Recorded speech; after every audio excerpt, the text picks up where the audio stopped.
Efésios capítulo 4, verso 3.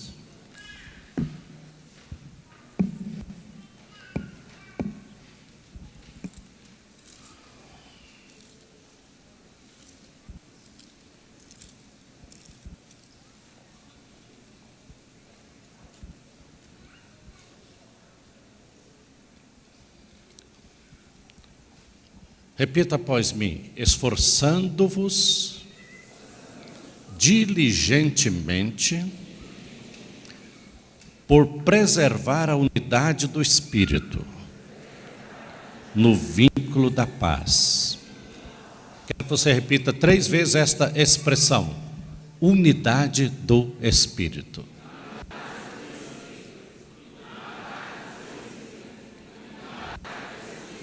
Amém. Pode se sentar.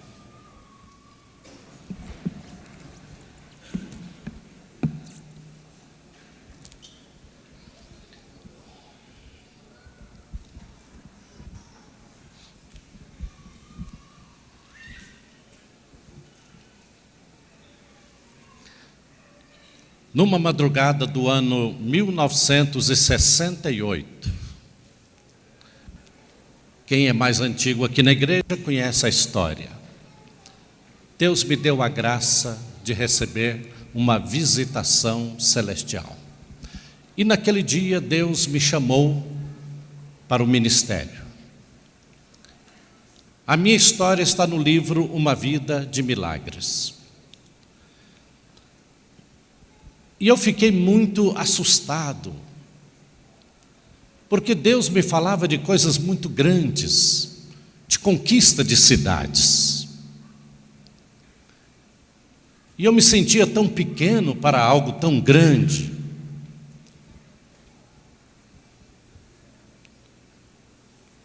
A Maria, minha irmã, a Zilda estão aqui, sabe o preço que nós pagávamos em oração, para que Deus fizesse alguma coisa diferente. Eu morava em Anápolis, na cidade, no estado, na nação.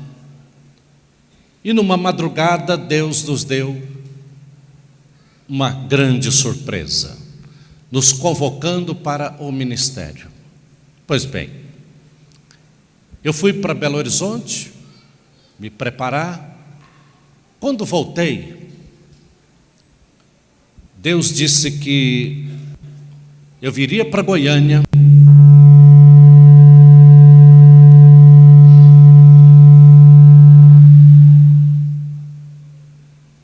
Isso é a confirmação. E que aqui nós começaríamos um planejamento para que o que Ele disse se cumprisse na minha vida. E eu comecei esta igreja aqui, este trabalho. Era um cômodozinho pequeno, a igreja cabia 80 pessoas. Mas eu estava debaixo de uma palavra muito grande, uma promessa muito gloriosa de conquista de cidade. E eu pensei que eu ia chegar aqui e colocar para arrebentar. Visitei este bairro todo, casa por casa. E realmente a igreja de 39 pessoas passou para 300 pessoas rapidinho. E eu até cheguei a pensar, eu sou o cara. Mas não era nada daquilo. E eu fiquei esperando que alguma coisa acontecesse. Em 1978, 5 anos depois, eu vim para cá no dia 3/3/73. É uma data fácil de lembrar. 3/3/73. Aí, em 1978, Deus me disse através de uma profecia que eu buscasse, porque Ele ia me mostrar como é que se conquista uma cidade. E realmente, uns 40 dias depois, numa madrugada, Deus me acordou e disse: pega caneta e papel. Isso era o mês de julho. E eu fui para o meu escritório e fiquei aguardando, até que o Espírito Santo, muito tempo depois, me envolveu e eu escrevi o projeto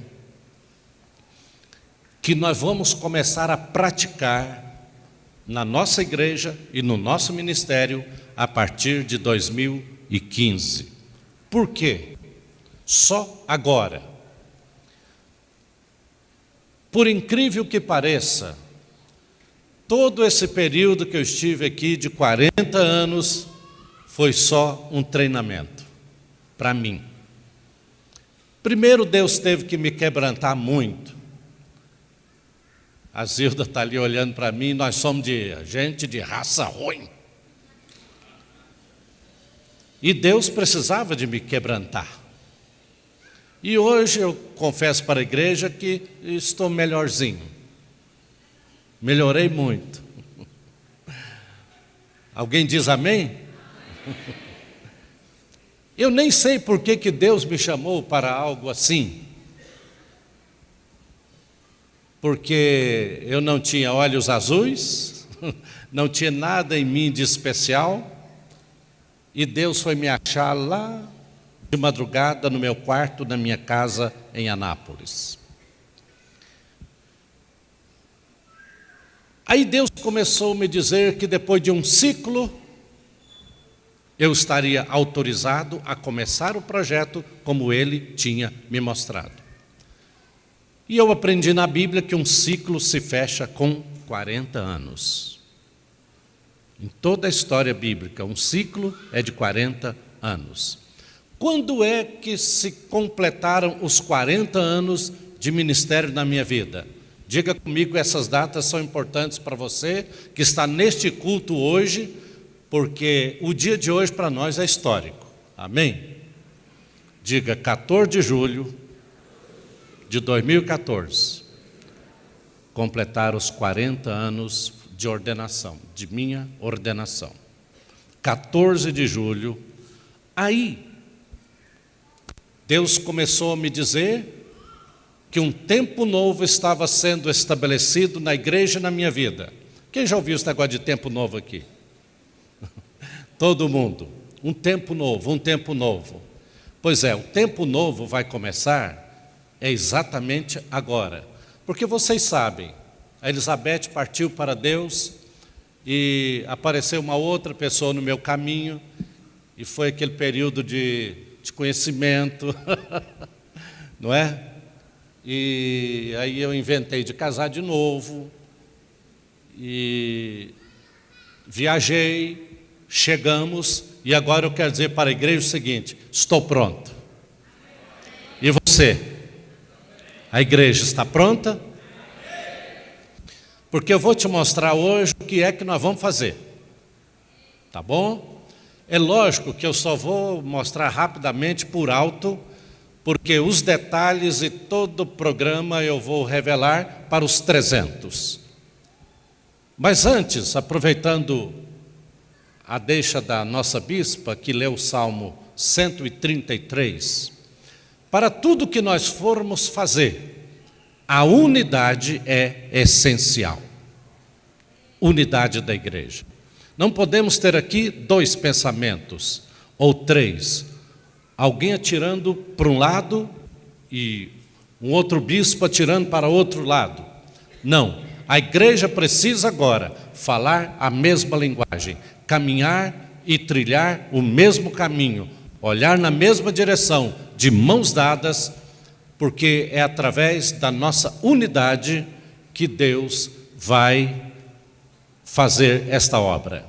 Então, a importância da unidade é muito grande. Este lado esquerdo aqui, diga comigo, Deus não opera na divisão. Repita. Deus não opera na divisão. Jesus disse que uma casa dividida, ela não prospera, ela se esboroa, ela cai por terra. Uma casa dividida, marido brigado com a mulher, mulher com o marido, pais e filhos em contradição, não vai chegar a bom termo. Então, não há nenhuma unção na divisão. Diga aqui, Não há unção na divisão. Repita. Ótimo. Não há avivamento. Quantos jovens nós temos aqui? Não há avivamento na divisão. Pode dizer isso? Onde cada um faz o que quer, a carne, a nossa carne está imperando. E aí há confronto, disparidade de ideias, e não chegamos a bom termo em nada. Por isso que democracia na igreja é o caos. Por isso que você não acha democracia na Bíblia.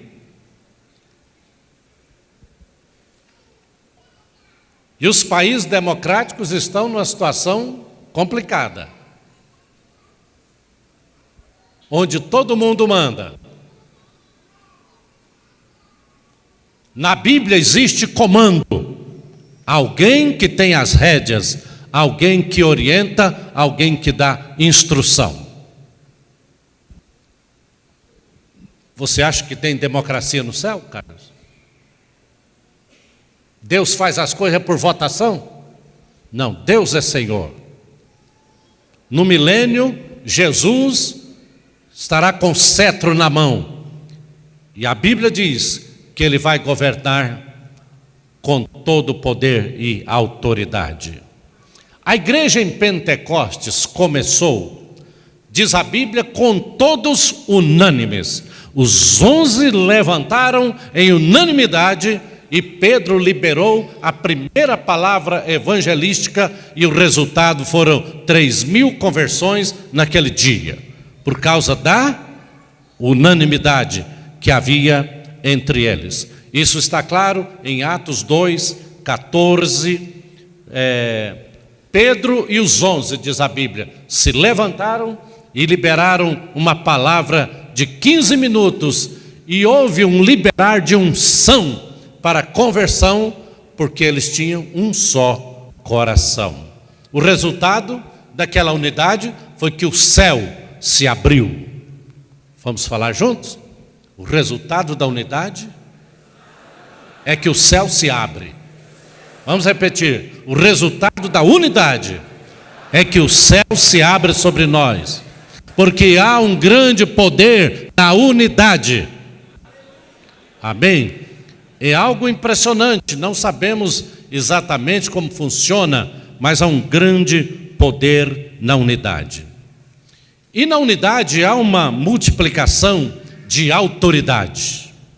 Quando a igreja está coesa e unida, desejando a mesma coisa, mesmo que nós tenhamos pela frente uma grande muralha, com o esforço de todos, ela vai cair. Amém? Vai cair. A oração coletiva da igreja, ela é fortíssima. Não há nada mais poderoso no mundo do que uma igreja unida em oração. Quem não se lembra do menino saindo bicho pelos ouvidos que veio aqui? A igreja ajoelhou e chorou pela criança. Todos os bichos saíram e caíram, e o cérebro dele, que já estava sendo comido, quando a mãe levou para o médico verificar, estava intacto. Por quê? Porque naquele dia a igreja chorou diante de Deus, todos juntos, desejando a mesma coisa. Quem resiste à força de 100.000 pessoas, por exemplo, é o que nós vamos ter logo, logo, amém? Quem pode resistir? Que governo não se impressiona com uma comunidade que tem 100.000, 200.000, 300.000 membros? Vai tirar o chapéu, vai bater continência. E se essas pessoas todas estiverem trabalhando o mesmo projeto, essa comunidade se torna poderosíssima e é capaz de fazer chover, diga amém, fechar boca de leões e realizar o impossível. Então, O que o inferno hoje mais teme é uma igreja unida. O diabo fica estressado só de pensar na possibilidade de uma igreja unida. Uma igreja unida, ouça o que eu vou dizer, independe do mundo para sobreviver.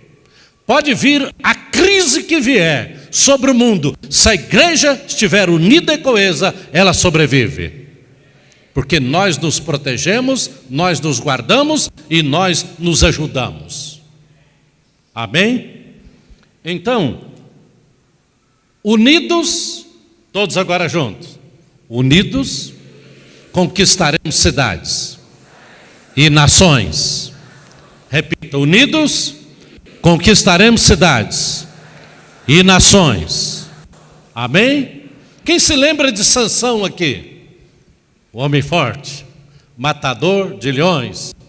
Sansão, meus irmãos, era forte e poderoso. Agora, responda o que eu vou te perguntar. Sansão tinha um chamado especial? Tinha? Tinha. Sansão era ungido por Deus? Era ungido por Deus. Mas Sansão decidiu fazer a obra de Deus sozinho e fracassou. Porque a força está na unidade. Todos os outros juízes de Israel tiveram êxito, mas Sansão confiou muito na força do seu braço e fracassou. A melhor receita, diga para o teu vizinho, a melhor receita para ser derrotado é fazer o que Sansão fez. Ele se isolou e perdeu a guerra. Ok? Essa é a melhor receita para você ser derrotado. Jesus disse assim, Pai, orando no capítulo 17 de João, Pai, eu neles e tu em mim, para que sejam aperfeiçoados na unidade, para que o mundo creia. Vamos repetir? Pai, eu neles e tu em mim, para que sejam aperfeiçoados na unidade, para que o mundo creia. Ou seja, Jesus está dizendo, Pai, a tua força, o teu caráter, a tua bênção na minha vida, para que eu transfira esse caráter para eles, porque desta forma eles conseguirão viver em unidade. Não haverá competição, não haverá ciúme. Alguém diga amém? Não haverá ciúme. Ninguém vai querer o lugar de ninguém, cada um cumprindo o seu papel. E isso será maravilhoso, e desta forma o mundo vai crer. Irmãos, a minha família se converteu, porque nós fomos numa igreja, não é, bispa? E nós fomos muito bem recebidos, muito amados. A gente era muito religioso, mas não conhecia a Deus. Não conhecíamos a Deus, era só religião. Mas nós vimos o amor de Deus naquelas pessoas. E meu pai ficou impactado, toda a família ficou impactada. A mais difícil mesmo foi a bispa Zilda, porque ela vivia de pendurada na barra da saia do padre. Né? Mas a primeira vez que ela foi à igreja, ela se converteu, graças a Deus. Outra coisa importante é o discipulado. A unidade é chave. Mas não há na Bíblia nenhuma recomendação para nós fazermos membros de igreja. Precisamos de aumentar a nossa membresia, precisamos ganhar almas, etc. Não há esse tipo de recomendação na Bíblia. Jesus disse, ide fazei discípulos. Você diz amém? Ide fazei discípulos de todas as nações. Ou Deus ficou doido, ou Ele está falando algo muito sério aqui. Quem acha que Deus está doido? Aqui nenhum. Alguém que acha que Deus está doido? e de fazer discípulos das nações. Então é possível. Deus vai falar uma coisa que não é possível, e pelo discipulado é possível ganhar uma nação. Nós vamos ganhar uma cidade. Amém? Na igreja do primeiro século, a Bíblia diz: todos os que iam sendo salvos eram transformados em discípulos. Todos os que iam sendo salvos eram transformados em discípulos. Existe um poder explosivo no processo de multiplicação. A multiplicação é uma das leis fundamentais do universo. Quem aqui é casado, levante a mão. É bom ter filhos? Denise, Luiz, é bom ter filhos? Você gosta de... Aliás, é o mandamento que nós mais gostamos, não é? Multiplicar filhos. É ou não é? Ter muitos filhos. Nós adoramos este mandamento. Aliás, é o primeiro mandamento da Bíblia: crescei e multiplicai-vos. Então esta é uma lei fundamental do universo. E animais, os peixes, as aves do céu, as árvores, os micróbios, tudo se multiplica. As bactérias, então, como se multiplicam rápido, não é? Tudo, mas tudo que é vivo, que existe no mundo, se multiplica e opera pelo processo da multiplicação. É pela multiplicação que Deus faz e sustenta tudo. Você acha que na igreja seria diferente? Como é que nós podemos ganhar uma nação? Como podemos ganhar uma cidade? Vamos dizer juntos, você que não jantou hoje: pelo discipulado. Mas diga com mais convicção: pelo discipulado. O desejo de Deus é que o mesmo princípio que existe no mundo seja aplicado também no reino espiritual, na igreja. Dentro de cada um de nós há um potencial para ganhar o mundo. Dentro de cada um de nós há um potencial para ganhar o mundo. Por isso que Jesus disse: vocês agora ide e fazei discípulos de todas as nações. Esta é a expectativa de Deus a nosso respeito. Isso é possível pelo discipulado bíblico, como nós vamos aprender aqui hoje rapidinho. Agora, qualidade é a chave da multiplicação. Qualidade de gente, gente treinada, gente bem preparada, gente que entende uma visão, gente que se envolve, gente que tem plena convicção de que nasceu para isso. E de que adianta nós vivermos a nossa vida aqui, ganhando dinheiro, casando, tendo o melhor carro, etc. e tal? Isso é muito pouco. Deus quer que nós tenhamos consciência de que fomos transferidos do reino das trevas para o reino da luz, para proclamarmos as virtudes daquele que nos chamou.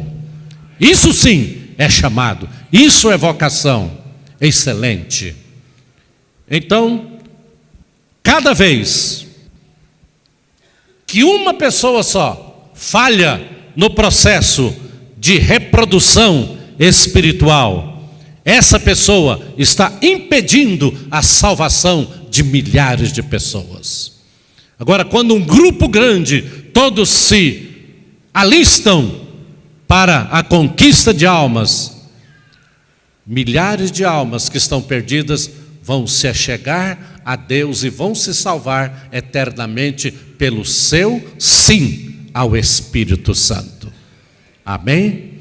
A reprodução espiritual em você pode estar interrompida, mas isso, nesse novo tempo de Deus, precisa acabar. O seu útero espiritual precisa de cura. Eu fui chamado só para ir na igreja aos domingos, ouvir uma boa palavra, os cânticos, essas meninas dançando. É tão bonitinho. Não, o seu ministério é muito maior do que isso. Deus precisa de você para ser um reprodutor de almas. Eu fui chamado para tocar. Você pode tocar o que quiser, mas você tem que ser um ganhador de almas. Fui chamado para ser diácono. Seja o melhor diácono do mundo, mas seja um ganhador de almas. O meu dom é poetizar. Gosto de falar poesias. Impressiona a igreja toda com a sua comunicação exacerbada, maravilhosa, mas seja um ganhador de almas. Amém? Hoje, eu penso, é o dia de Deus curar o seu útero espiritual. Amém? Aqui 3 améns. E aqui? Obrigado. Mais uma chance. Amém. Por exemplo, se você tem 2 sementes, você tem 2 sementes de manga, e só plantar uma, a outra morrerá, e uma floresta inteira deixará de existir. Se você plantar as duas, será diferente. Você é uma semente de Deus, você é uma semente nas mãos de Deus.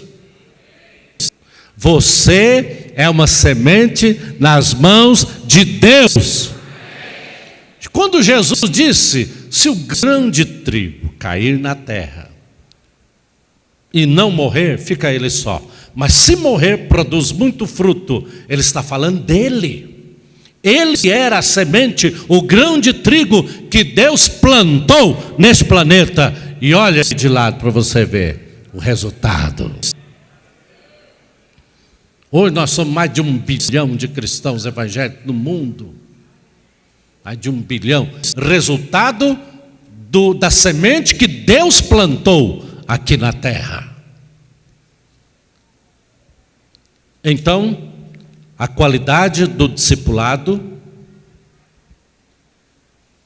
é chave. E o discipulado que funciona, de acordo com a Bíblia, é o discipulado 1 a 1, 1 a 1, 1 a 1, 1 a 1, 1 a 1. Você vai entender agora mesmo como que nós vamos fazer isso aqui na igreja. Discipulado 1 a 1. Todo mundo está sobre alguém, todo mundo está debaixo de alguém, todo mundo está atrelado a alguém, todo mundo recebe a orientação de alguém, todo mundo recebe alimento espiritual de alguém, proteção espiritual de alguém. Ninguém fica solto na igreja e todo mundo tem uma missão para realizar. Paulo fazia, 2 Timóteo 2,2. Paulo fazia o discipulado 1 a 1. E ele manda aí até 4 gerações. Cadê 2 Timóteo? 2 Timóteo 2,2. Olha aqui, se puder projetar este verso na tela.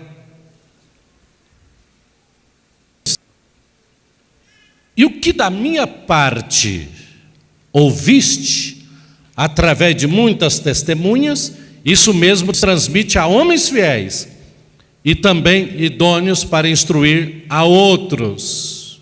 Está ali na tela. Então, veja bem, vamos dizer juntos, 4 gerações. Diga, 4 gerações. Paulo, Timóteo, homens fiéis, outros homens fiéis. 4 gerações. É em cima disso que nós vamos trabalhar aqui na nossa igreja. Aqui nós temos 4 gerações espirituais. O que é aprendido por você tem que ser repassado. Olha, desde o dia que você chegou nesta casa, Você já aprendeu muito, sim ou não? Você tem repassado? Nhé. Não, conversa fiada. Nós temos que ensinar aquilo que nós vamos aprendendo para um discípulo. Senão você vai engordando espiritualmente. Lá em Ezequiel 34 tem todo tipo de ovelha, inclusive a ovelha fujona, a ovelha rebelde e a ovelha gorda. Qual que é a ovelha gorda? Quem vai a Israel vê. Ovelha gorda é aquela que come, só come, e ela vai ficando gorda, não dá conta nem de levantar depois.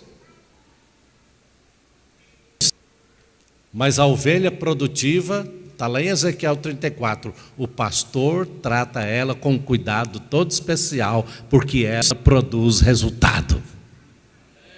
Amém? Quem é a ovelha produtiva aqui? Mais de 10 e aqui?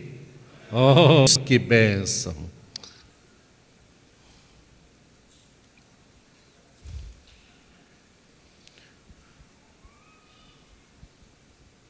Deixa eu mostrar rapidamente para os irmãos o nosso projeto. Aliás, deixe-me dizer, antes de projetar, o seguinte: quero que você mentalize isso.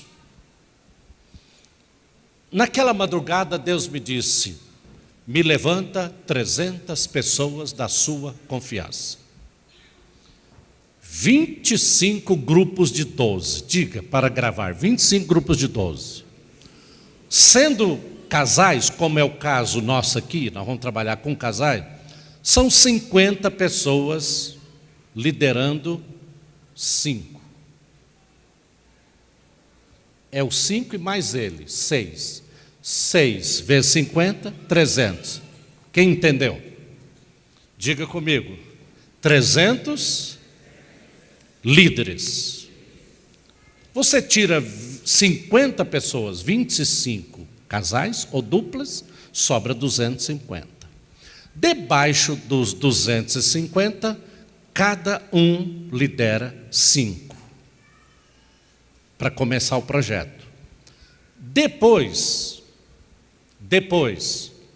todas as pessoas conquistadas vão passar por um treinamento, vão para o encontro com Deus, vão se batizar, vão entrar para o CMC, curso de maturidade cristã, vão aprender a Bíblia e vão começar a se reproduzir também, gerando 4 almas por ano. Vamos repetir. Não cochila não. Diga 4 almas por ano. Diga aqui, 4 almas por ano. Agora, o processo que nós vamos fazer de oração, e os eventos de colheita, e o culto do amigo, e todo um procedimento que nós vamos fazer na igreja, você vai descobrir que não é difícil ganhar 4 almas por ano e consolidá-las. Só que aqueles 4 passam por um treinamento e vão fazer a mesma coisa. Então, repita para gravar. Amém? Você vai babar de tanto falar aqui hoje. Diga, 1 vira 4. Os 4 viram 16. 4 vezes 4, 16. Os 16 vira 64. Os 64 vira 264. 264 vira 1024. Em 5 anos. Só uma pessoa, Cleide. Por isso que a Bíblia diz, o menor virá a ser 1000. Foi o versículo que Deus me deu naquela época. Eu fiquei pensando, mas como uma pessoa só pode virar 1000? Pelo discipulado bíblico. Vamos repetir. Uma pessoa ganha 4 em um ano. No segundo ano, os 4 viram 16. Os 16 viram 64. Diga para o os 64 vira 256 no quarto ano. E no quinto ano, 1.024 pessoas. 1.024 pessoas. Só uma pessoa. Mas cada líder, ele tem 10 com ele. Ele, a esposa e mais 10, formando um grupo de 12. Ou ele e mais 5, formando uma equipe de 6. A esposa e mais 5, formando uma equipe de 6. Aí começa o processo de multiplicação. Os coordenadores, que eu já escolhi, e muitos estão aqui olhando para a minha cara e ainda nem sabem que estão no projeto, também porque eu não falei ainda. Você será o supervisor que não vai deixar a peteca cair. Amém? E os supervisores serão supervisionados pelos bispos. Sérgio, Eurípides, Zilda, Maurílio e Mauro. Esses homens e essa mulher hoje da igreja são chave. Porque eles é que estarão trabalhando com os 25 para que a peteca não caia. É uma expressão que eu uso. Se você não gostar, faça de conta que gosta. Tá? E então, aqui eu tenho, debaixo dos 50, 5 pessoas para o marido e para a mulher. Então, eu tenho a equipe dos 300. Quem entendeu? É fácil, não é? Depois você vai ver na tela que é fácil. Não tem segredo nenhum. É um processo muito mais rentável, muito mais fácil, muito menos complicado do que o G12, por exemplo. E dentro deste processo, nós chegaremos, olhe para mim, se uma pessoa chega a ter 1.024, mas nós somos 250 pessoas multiplicadoras. Sabe quantas pessoas nós teremos então depois de 5 anos? 250.000 pessoas. Em 5 anos, 250.000 pessoas. Agora, estou falando da nossa igreja, mas a nossa igreja do Bispo Timóteo já entrou no projeto. A nossa igreja do pastor André, filho da minha esposa Noemi, entrou no projeto. Hoje nós recebemos o telefonema já de João Pessoa. Eu ainda não tinha nem falado isso aqui na igreja, todo mundo já quer o projeto. Se eu tiver 4 igrejas em Goiânia trabalhando o mesmo projeto, daqui a 5 anos nós teremos 1 milhão de pessoas. E eu digo para você, a cidade está conquistada ou não está? A cidade está conquistada. O segredo é uma liderança comprometida que, se uma pessoa no projeto falhar, ela é removida e ela é substituída, porque o processo não pode sofrer interrupção. Entendem? O processo não pode sofrer interrupção. Então, coloca Lígia na tela para mim, porque eu ia trazer aquele negocinho de aquela luzinha, mas não foi possível. Mas aqui vocês vão entender. Isso aí você pode passar para frente. Isso aí não, isso aí eu já falei. Só o organograma mesmo. Isso aí está meio embaçado, né? Está meio embaçado. Mas deixa eu ler isso aqui para os irmãos, só para entender. Vamos dizer juntos, 2015, o ano da conquista. O ano passado eu estava dizendo, Senhor, o que nós falamos na Semana Shekinah, para o Brasil, para o mundo, Senhor, dá uma palavra, dá uma palavra, dá uma palavra. De repente, 2015, o ano da conquista. Então está escrito aqui, talvez não dá para você ler. Cada um dos 50 líderes multiplicadores deve entrar para o projeto Ganhar com mais 5 líderes de células. Quem entendeu até aqui, diga amém. 50 líderes, cada um com mais 5 pessoas, totaliza um número de 300 conquistadores, 25 grupos de 12 ou 50 grupos de 6. Com o grupo dos 300, você está olhando lá? Tá. Com o grupo dos 300, é porque eu estou olhando aqui, viu? Organizados, cada um deve ganhar, consolidar e discipular 4 almas por ano. Ok? Em 5 anos conseguiremos a projeção. A projeção é a seguinte: projeção por cada pessoa. Então vamos falar para gravar. Hoje aqui o culto é diferente mesmo, tem que falar. Diga, 4 vezes 4. 16 almas consolidadas no primeiro ano. Encontro com Deus, batismo, CMC e discipulado. Segundo ano, 16 vezes 4. 64 almas consolidadas. Terceiro ano, 64 vezes 4, 256 almas consolidadas. Quarto ano, 256 vezes 4, 1024 almas consolidadas. Tem um quinto ano? Não, né?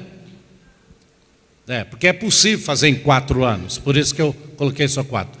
Então, cada líder, entre os 50, liderando 5 células no início e depois, cada um dos conquistados ganhando 4 almas por ano. Em 4 anos teremos 1024 almas, vezes 10, porque são 10 pessoas, 10 mil pessoas. 10 mil pessoas, vezes 25 equipes, 256 mil almas.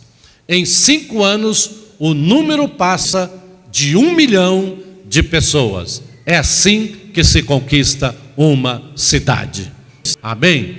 256 mil vezes 4 passa de 1 milhão ou não passa? Passa de 1 milhão. Então, eu preciso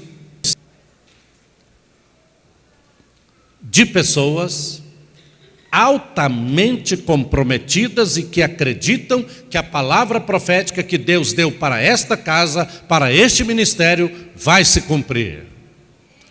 Infelizmente, a Fabiana, minha nora, não está aqui, nem o Cimeison, que eles estão na igreja do Bispo Eduardo hoje. Mas eu me alegrei muito, porque nós fomos visitar uma igreja na América, e o pastor pediu para falar comigo. E ele foi liberando uma palavra profética para o Brasil, para a minha cidade, e aquele homem ficou muito impressionado. A Maria Ida não está aí, né? Porque ela está com o Sérgio pregando em outra igreja hoje. Ela também estava. O Cimeison, meu filho, ficou com os olhos desse tamanho. Ele falou assim: 300, o que é isso? Aí ele deu um passo atrás e disse assim: Deus vai te dar uma cidade toda. Eu arrepio até a alma. Deus vai te dar uma cidade toda. Incrível. Eu falei, é um grupo que eu estou treinando para ganhar a cidade. Ele disse, eu me vejo falando para este grupo. Ele vai estar aqui, brevemente, se Deus quiser. Até lhe disse outra coisa que eu quero que vocês orem. Ele falando comigo, ele disse assim, bueno, o que é bueno? Eu falei, é o setor da cidade de Goiânia. Ele disse, lá está o ninho de Satanás. Levanta intercessores e fecha esse ninho do diabo. Eu estou caçando. Já mandei procurar, é alguma igreja satanista que está no setor bueno. Se alguém souber de alguma informação, me fale, porque nós vamos fechar esse ninho de Satanás. Amém? E ele disse assim, é esse ninho de Satanás que resiste a você e resiste o seu filho, que é político, não é? Falei, é.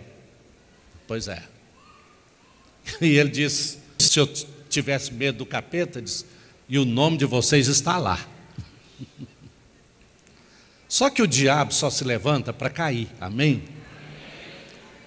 Só se levanta para cair.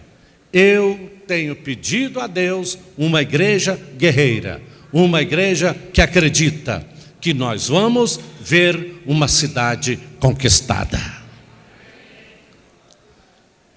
Deus começou a falar isso no mundo inteiro sobre Goiânia. Quem estava na conferência profética comigo em Belo Horizonte? Mero, levante a mão. Você estava. A Cindy Jacobs, hoje a maior profeta viva que existe no mundo. Ela me achou e disse: você, fique de pé. Eu fiquei de pé. Ela disse: quem mais é da cidade dele? Uns 30, né, César? Uns 30. Ela falou: vem à frente. A sua cidade é a primeira cidade do Brasil que vai ser totalmente conquistada. Amém? Então, veja bem, onde é que você se meteu? Deus te trouxe para cá, ou está te trazendo para cá, porque Deus tem um grande plano na tua vida. Esta é uma igreja de conquistadores. Amém? E Haroldo Cabaleiros, no ginásio Rio Vermelho, você devia estar lá também, Paulo, não é? Ele disse: Deus me mostra, Nedivan, você estava lá. Deus me mostra esta cidade como uma maquete, um modelo de cidade conquistada. E o mundo inteiro vai vir aqui aprender como se conquista uma cidade. Haroldo Cabaleiros, hoje também um homem incrível. Foi candidato a presidente da Guatemala, perdeu, mas vai voltar e vai ganhar. Presidente da Guatemala. Então, meus irmãos, atendendo a pedidos de alguns irmãos que não estavam aqui, quando eu comecei a falar, não se inscreveram para os 300, porque estavam de férias. Nós resolvemos ainda dar uma chance hoje. Se Deus está falando ao seu coração, entre para este projeto, você ainda tem uma oportunidade hoje, ou cale-se para sempre. Aí você vai virar intercessor, vai virar qualquer coisa. Esse projeto será todo regado de oração. Todo. E quem está envolvido nele, então, vai estar orando 3 vezes por dia. Esses detalhes eu não vou dar hoje. Como isso vai funcionar? Todos os 4 que forem sendo conquistados, eles vão começar a se treinar, desafiando amigos e parentes a abrir um lugar de paz na casa dele, com 7 semanas consecutivas de oração naquela casa, projeto que vai ficar sob o comando do pastor José Luiz e da Rita.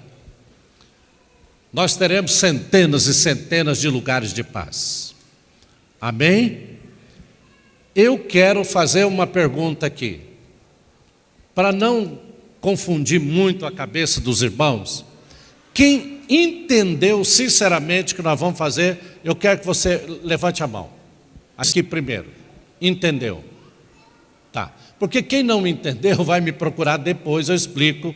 Tenho prazer de explicar direitinho. Aqui todo mundo entendeu? Levante a mão. Ok. Olhe para mim todos, daí de cá. Em Israel,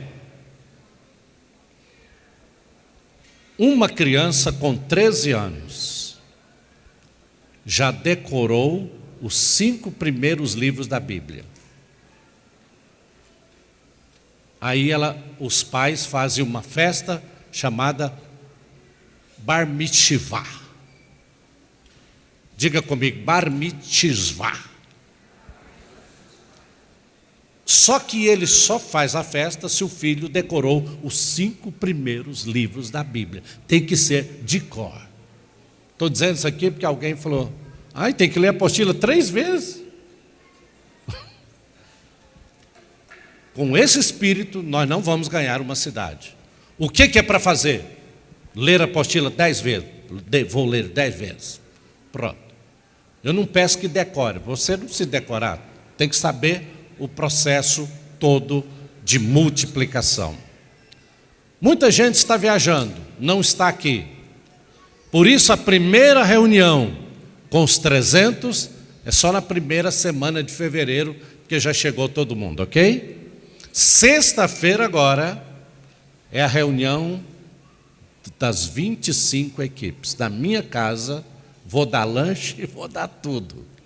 Tá bom? Sexta-feira. Mas você será comunicado pessoalmente. Tá? Amém?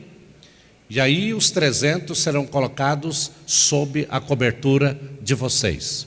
E aí nós vamos começar o projeto num culto muito especial. E eu gostaria que nós já produzíssemos grande alegria no coração de Deus, porque domingo que vem é que dia? Domingo que vem é que dia? O que é o dia 25? O último domingo do mês, o que é? Culto do amigo. Eu queria fazer um pedido para você, olhando nos olhos. Comece a exercer compaixão pelas almas e traga um visitante aqui domingo.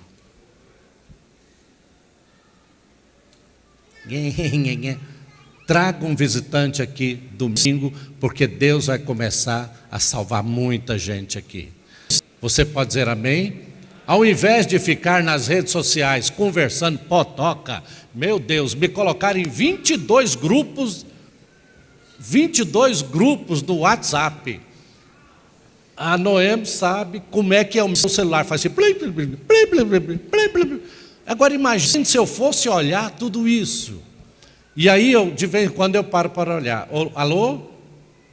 Que foi, querida? Você nem imagina. E eles querem que eu acompanhe essa conversa fiada? Ah, você não foi? Ah, foi ótimo, você não teve, porque o avião caiu. É umas conversas fiadas. Use o seu celular para falar de Deus. Fale do amor, convide, fale do culto domingo. Use a sua rede social. Você tem 1000 pessoas que te seguem, 2000, 10.000, 5.000. Comece a comunicar o amor de Deus para com todos. Chame as pessoas para vir domingo aqui na igreja, amém? Porque domingo vai ser dia de salvação nesta casa.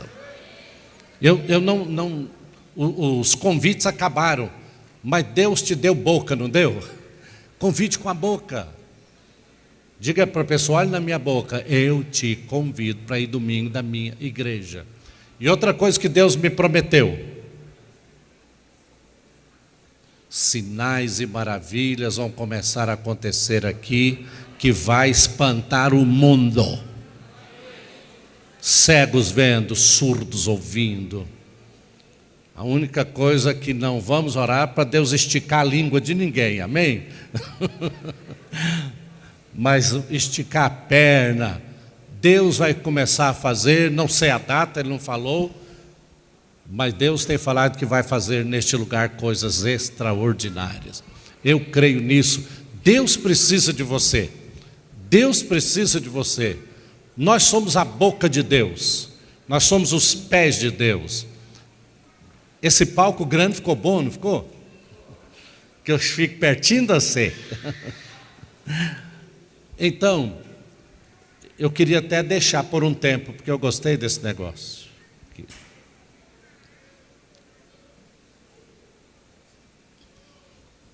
Se você não fizer parte do grupo dos 300, Deus vai me dar alguma direção para te envolver, porque todos aqui são muito importantes. Mas é importante mais você fazer parte da história que Deus está construindo, porque isso vai repercutir no mundo inteiro. Amém? Então se prepare. Pegue as fichas e me devolva hoje, porque eu vou fechar hoje. Quem não tem caneta, levante a mão. Porque tudo que precisar nós temos aqui. Amém? Agora, eu quero que nós fiquemos de pé e nós oremos para este start. Senhor, de uma maneira ou de outra, eu estou dentro. Eu quero me envolver, eu quero participar. E num gesto de unidade, nós vamos dar as mãos. Dê a mão para alguém.